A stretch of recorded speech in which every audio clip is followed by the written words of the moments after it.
The war on drugs. I think it's been going on for a very, very long time. Governments around the world do not like the fact that drugs are on the streets, that they're being used by people, abused by some. They want them gone.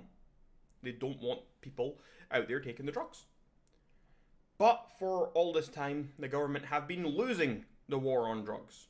So much so that in places such as the US, many states have now even legalized certain drugs. Places all over the world have legalized certain drugs. Some places may have even legalized all drugs or decriminalized them all. Well, I'm here to tell you that I have a solution.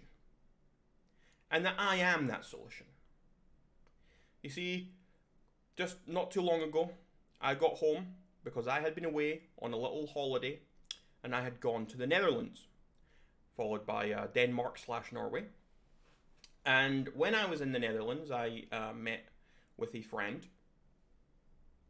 and we went to go get edibles. We were going to do little wheat cakes, okay?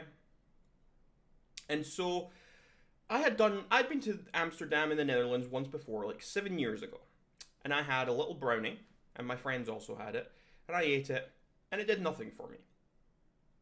My friends, they were like, they ate it and they got a little bit high. And so I'm like, oh, maybe it's just because I'm a bigger guy, maybe it's just because maybe the thing we were eating was weak.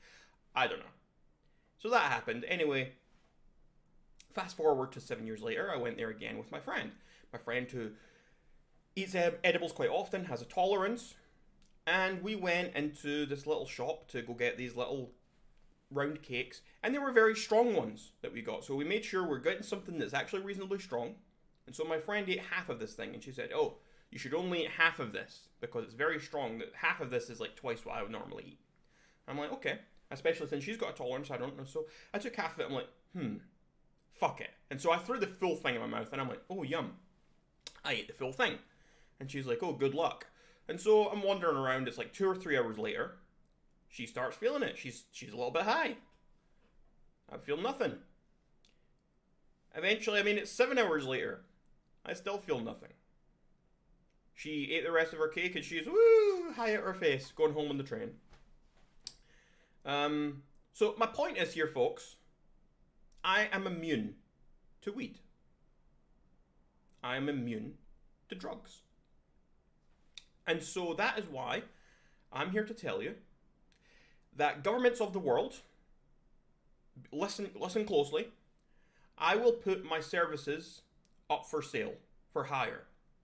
You may hire me to fight the war on drugs for you. The reason you have been losing is because you are all vulnerable to them. Whereas I, Rag Reynolds, am immune. I am immune to these drugs. I'm sure there are some out there. For example, when I went to Australia, they did somehow get me with some sort of pathogen that did make me hallucinate a little bit. But I still found out the truth, whereas most people don't. So maybe that does say that I do have a resilience. But when it comes to like weed, for example, I'm immune. I'm entirely immune. And so I want to put my hand out and shake your hand, governments of the world, and I want you to pay me a shit ton of money. I want you to pay me billions. And I will single-handedly fight the war on drugs for you. Because I'm immune. And so I will not fall vulnerable to these drugs. I am strong. And I can do what no man or woman has ever done before me. And that is win this war. Because I always win.